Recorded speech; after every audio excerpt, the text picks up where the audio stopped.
بھی وہی سیم وہی چل رہی ہیں.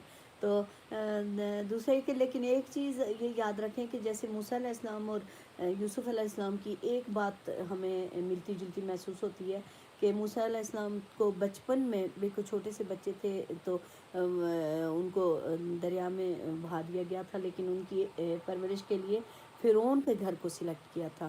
اور کیونکہ ایک اچھے بادشاہ کے گھر میں یا ایلیٹ کلاس میں جو بچہ پرورش کرے گا، جس کی تربیت ہوگی، گرومنگ ہوگی، اس کی گرومنگ میں، اور ایک غریب اور خاص طور پہ بنی اسرائیل والوں کو فرعونیوں نے دبا کے رکھا ہوا تھا، اور وہ یعنی ڈرے ہوئے خوف والے اس طریقے سے وہ تھے.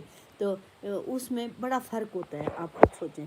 تو دوسری طرف ہمیں یہ بھی سبق ملتا ہے کہ موسیٰ علیہ السلام کو بھی جب نبوت کے لیے اللہ سبحانہ تعالیٰ نے سلیکٹ کرنا تھا تو 10 سال کے لیے کس کے پاس بھیجا؟ حضرت شعیب علیہ السلام کے پاس.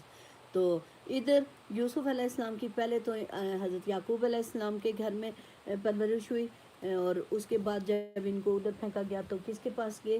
ایک بادشاہ کے پاس گئے، اور وہاں پہ انہیں لیکن صبر کا دامن انہوں نے نہیں چھوڑا، بلکہ انہوں نے اپنے کریکٹر کو بچانے کے لیے کس چیز کو پرائرٹی دی؟ قید خانے کو پرائرٹی دی. اور انہوں نے کہا کہ میرے لیے جیل زیادہ اچھا ہے بجائے اس کے کہ میں اپنے اوپر کریکٹر لیس ہو جاؤں، یا اپنے اوپر کوئی بہتان لگواؤں یا تہمت لگواؤں. یہ ساری چیزیں ہوتی ہیں.